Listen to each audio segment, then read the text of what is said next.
It's really interesting to be in front of the stage here.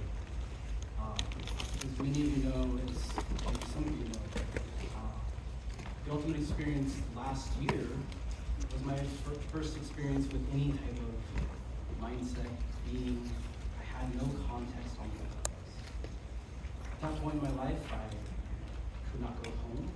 I had 2 court orders, one that I couldn't see my children, and one couldn't go home. So, not, starting from nothing, right? I've already heard myself, and so, in the 2 people that I've spoken so far, right? Not having where to go home, not knowing where to go. And then I want to acknowledge and push being up here and just completely making all this up as I stand here right now. Right? Because I had 2 wonderful speeches completely written out. Totally written out, absolutely gorgeous. And I realized sitting in the speakers meeting and we're doing all the run-throughs,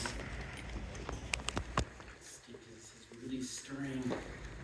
Go out there and create for the next week on everything that we're going to do for you there on the stage. Be in that room. And it just took me back to being in his house, reading this book in a PDF form. And as I left, I said, hey, what is the most impactful thing that we can do for this being kids thing that we're trying to figure out? And he said, be you. Be you. Right, and so I'm a dad. That's where I create. I'm the greatest father for Asher and I. Everything that I do flows through them, or it changes for me. And so, here's the time. He's trying to be the best father for them, to learn, to grow. And so from going from the back of the room, not having a place to go, not being able to see my kids, to now having them full time in the wildest year of my life. My expansion.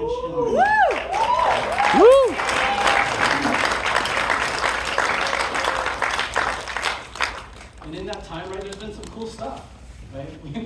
We've met every week. Every week. Maybe 2 weeks. Every Saturday morning, talking about how we're showing up for each other, how we're showing up for our kids, how we are creating different fun tools, how Birmingham came together. Really, really wild. And we were able to create so much stuff over the last year. And so one of the things, cool things, right? I wrote a kid's book. If you would have said Chris is going to be an author of a kid's book at TUE last year, I would have laughed so hard I would have lost a kid. I would have been in. I would have just been on the ground, and there would have been no words, right? And so I'm a kid out of TUE, and I'm like, oh, I'm on the kids group, and so one of the stuff.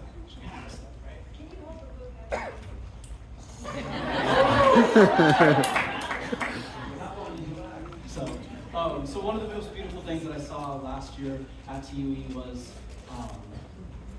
Eric gets up on stage with Sarah, right? And I really want to, we want to acknowledge Eric Laughlin and Sarah being on this stage last year, him giving his space to her, because without that, we've heard so much about the butterfly effect, right, through this last year, right? Without that little flutter, there is no being for kids. There is no being with kids at Birmingham. There's no kids built. None of it, because me and her didn't know each other last year, right? And so, really, this isn't like my kids built to my kids. It's a creation, like everybody's in here, so many people in here have their fingerprints on it, right? It's a conversation with Gabby, talking about raising the consciousness of kids, and she's like, Chris, kids are perfect. You say that. What are you going to teach them?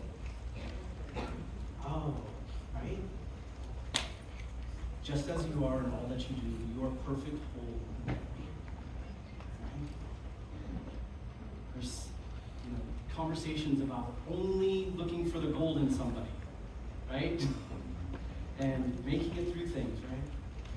So one of the, here's Steve's fingerprint, because this was about to go. This mirror. Oh, that mirror. That mirror took me 4 months of calling people from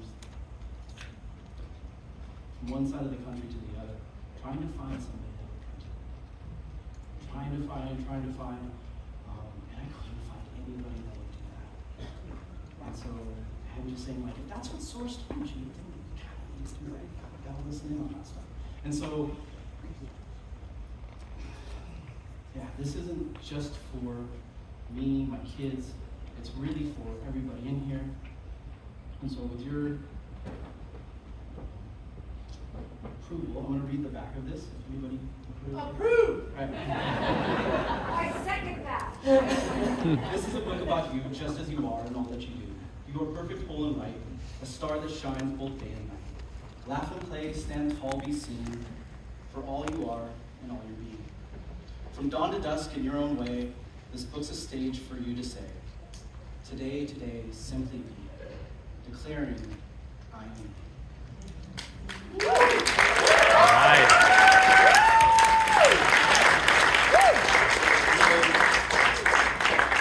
Each and every one of you has one of these underneath you in your chair. Thank you. Thank you. This isn't just a gift to take home to your kids, right? As I learned when Karen read this to me at Transcendence, right? She sent me this voice note, and I listened to it from my inner child. And I heard it for the first time read back to me. I was like, oh, that's what that is. So please take this and read it for that inner child that maybe still needs a little love, that still needs to be heard, to be seen, to be bold, to be strong. And I just can't say it enough. Like, thank you guys. This has been such a wild, wild ride.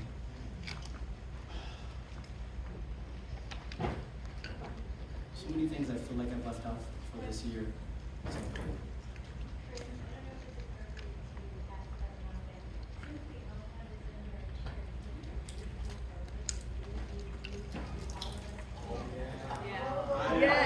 yes, if somebody has a phone that I can steal, and What'd she say? We're going to hold you the could phone. hold up your phone so we can take a picture of it.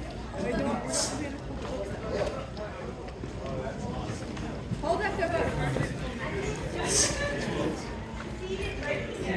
Look at that. You have to be in the picture.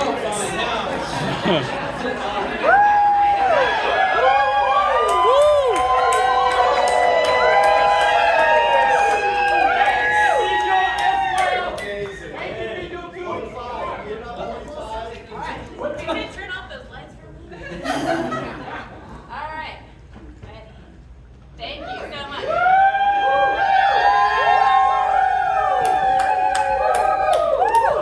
Thank you, Chris. On 3, I want everybody to say, today I choose to be me. Today I Wait, what? 2, I'm recording this.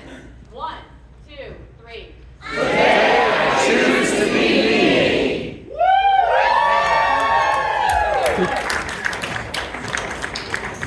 I think I have plenty of more time, but I don't know really where all to go for it, right? Because as I've said, like as I realize, like I'm not the professional speaker, right? And I look up to so many of you guys, and you're so amazing. I want to just acknowledge a few people. Eric, thank you.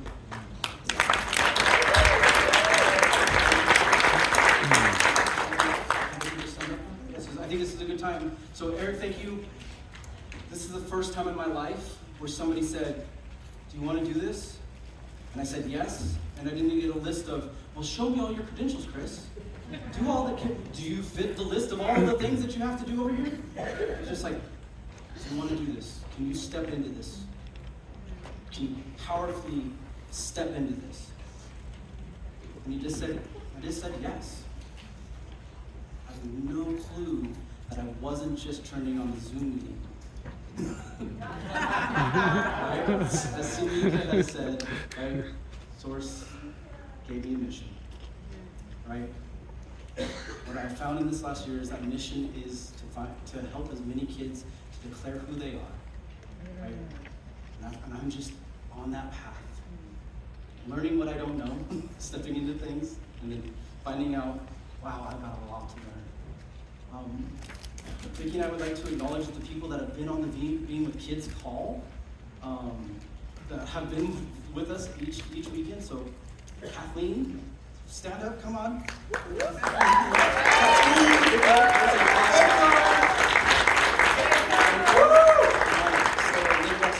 Wow. Oh, she's in the back. Okay, I can see you. Ralph. Thank you so Tanya. She's been on this. It's been amazing. She's out and about. And then Elizabeth Adams has been on every weekend. Deborah Corbin. Who else? I always feel like I'm missing some. I always feel like I'm missing something. All right, and then of course, this. Let's give it up for Chris.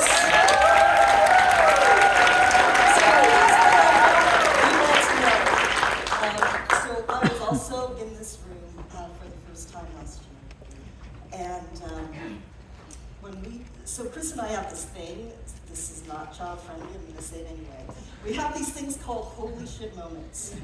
And so backstage we're like, this is like the shit of the holy shit moments.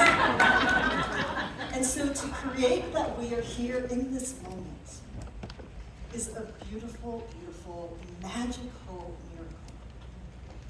You are sitting in your seat, and you know maybe you'll be here in your magical, holy shit moment next year. But here's the thing. Is these moments happen all the time. They're happening right now. Woo! So when Chris is up here telling you, right, he's fought addiction. You fought addiction.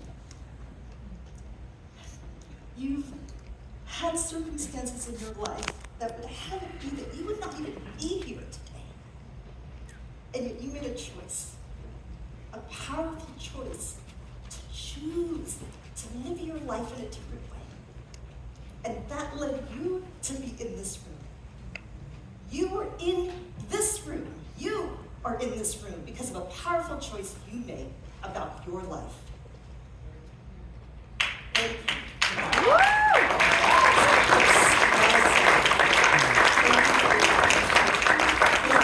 Powerful creation of miracles that we continue to unfold. That book is a miracle. When I was coming to town and I was like, oh, I think Amy and Steve should hear this book. And what did you say? Holy shit. No, there was a few more. Yes. So what did we do? Right? I learned from Judy, be courageous enough to open your mouth. Open your mouth and ask. So we sent a message to Amy and Steve. And we said, can we just come by? We got some things to share with you about some kids. And we know how much Amy loves kids. We know how much Steve is a stand for everyone, young, old, whatever. And we were shocked, holy shit, when we heard back from Steve saying, yeah, show up at this time. Can you come from here to here? And there we went. And we read the book. Steve, Chris read the book. I shared the work, the beautiful work that we do in social. And here we are. So one, I just want to say thank you for being a stand for yourself, for your kids, for all of us, and for all the kids.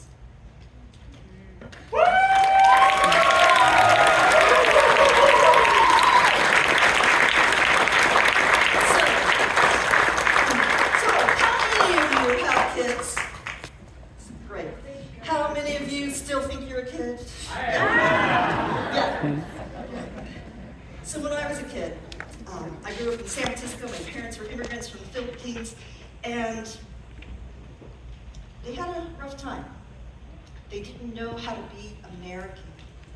They didn't know what it meant to assimilate to this country. And oftentimes we'd walk down the street, and people would say things like, go back to your own country. Speak English. We're Where do you think you are? And people would spit on us. And that was a long time ago.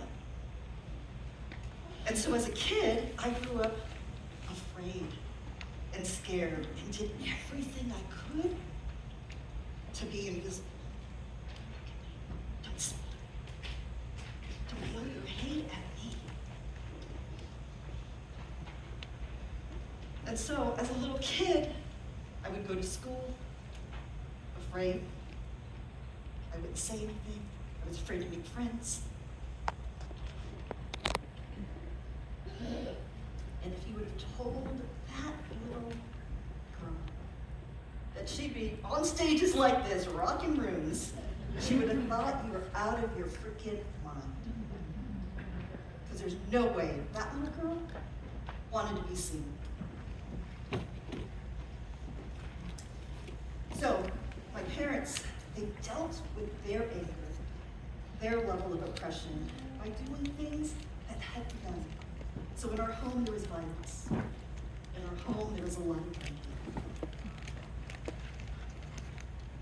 And again, as a little kid, I didn't know what to do with all that.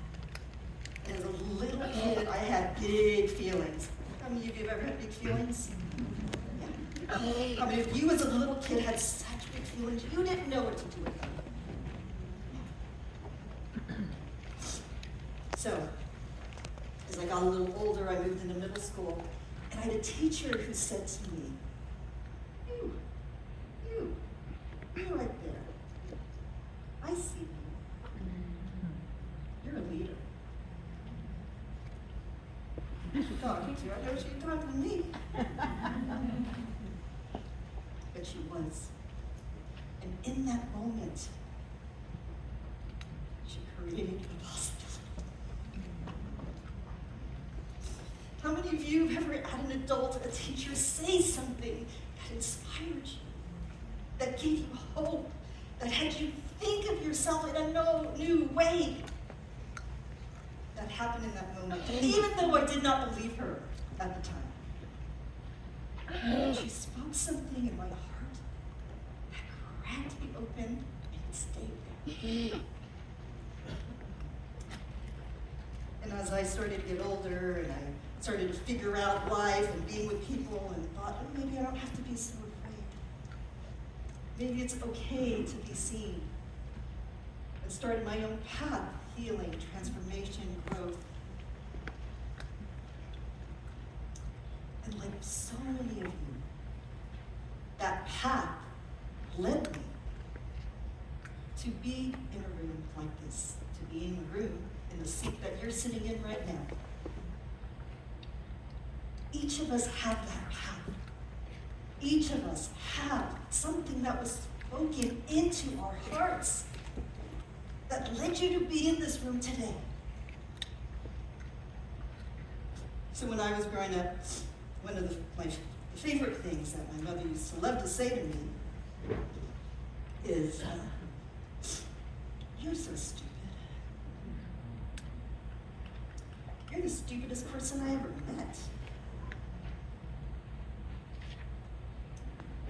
So imagine being 5, 6, 7 years old and hearing those words.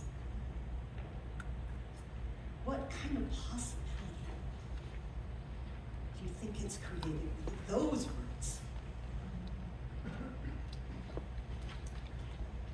So it's one of the reasons I was so scared. It's one of the reasons I always wanted to hide out, because I didn't want people to see how stupid I was. Because an adult, as the main adult in my life, those words meant something to me. If she was saying it, then it must be true.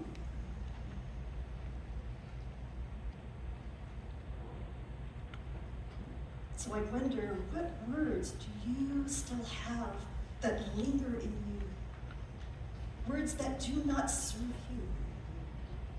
We talk in this community about non-useful thoughts. Where do they come from? Who taught them to you? Who planted that seed in you? And what other choice do you want to make?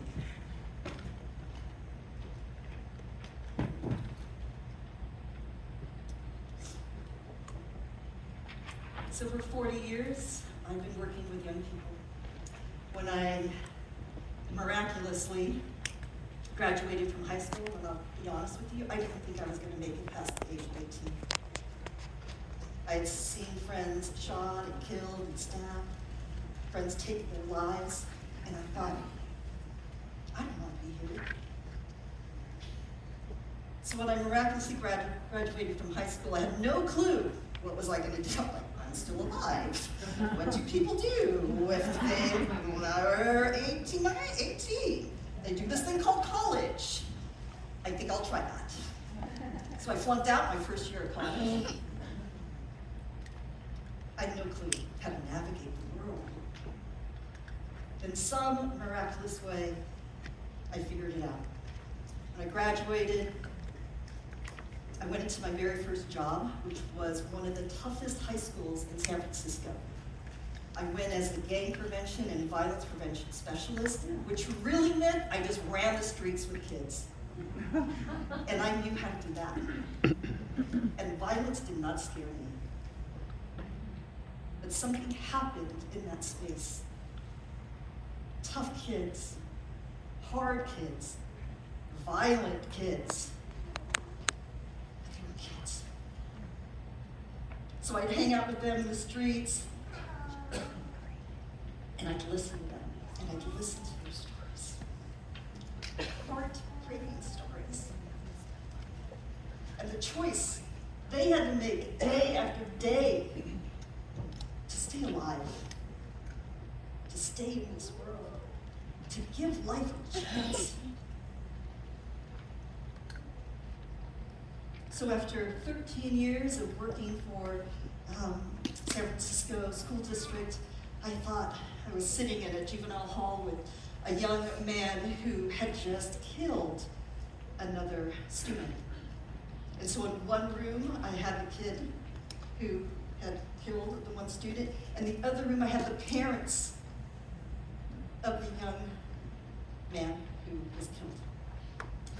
And so this young man who had done the killing is sobbed in tears. I don't know why I did that. I wish I could take it back in so much ways. And he says, I want to talk to them. I just want to tell them how sorry I am. And in that moment, I saw the power of forgiveness. So I went in the other room, I asked the parents, would you come in? And then they were brokenhearted. But they agreed. And so they looked at this young man and they saw their son. And this young man, through his tears, asked for forgiveness. Will you forgive me? And these parents said yes. And in my mind, I was watching this, I thought, where do kids learn forgiveness? Where do we learn to love each other in that way? Who teaches us that? And so after all of those years doing that work, I decided we gotta go younger, people. We gotta go younger. And so I hit the playgrounds. And so that next year, I created an organization called Soul Shop. And at Soul Shop, we hang out on elementary school playgrounds. We help kids to work out their problems together in a restorative way, where everybody wins. Last year, we just hit a huge milestone. We just reached 1 million students who've been touched by our programs.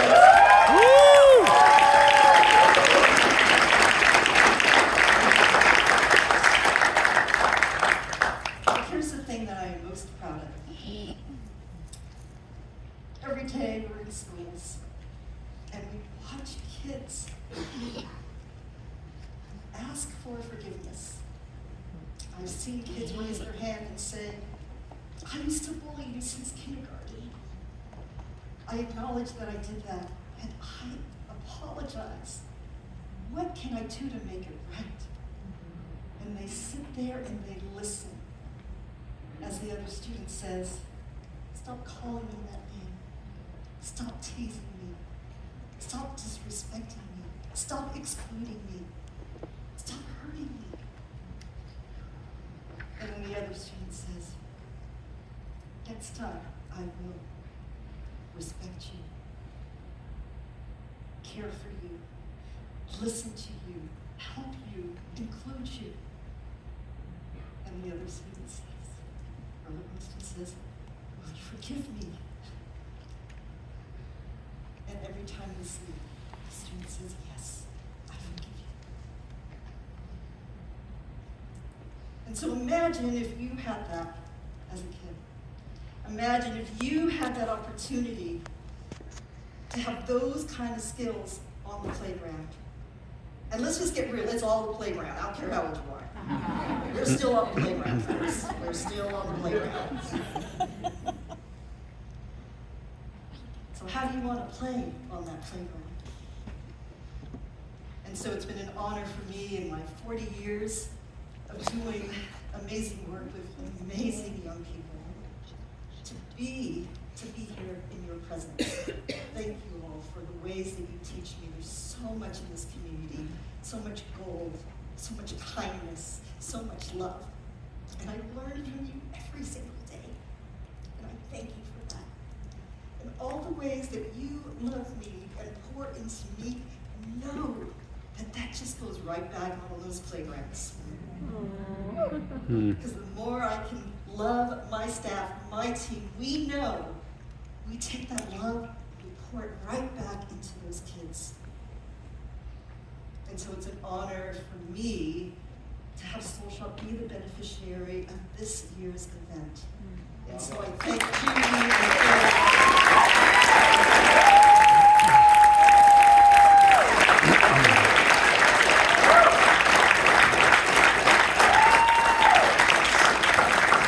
And so, as Chris and I, we wrap it this time, this section is called The Power of the Next Generation. And let me just tell you folks, it's fire, okay? Now, at one point again, you all were little people. And just for a moment, just think about, you just see yourself as that little person, that sweet, innocent, beautiful little person. Can you see yourself? And can you see the trajectory of your life? The crazy trajectory of your life that got you here. There's a saying that our greatest wounds are our greatest gifts. And I am so blessed that in my life, I figured that out. Because those wounds of my childhood created to be so that I could have this vehicle called Soul Shop to deliver my greatest gift. And so do you serve from your wound or do you serve from your gift? So as we are here celebrating the power of the next generation, again, thank you. Thank you for your path, for the young, beautiful, little people that you were and still are. Because every time I'm in an audience like this, I just see you as a little one. Yes. So, again, thank you all. Thank you, Chris. And we are having an introduction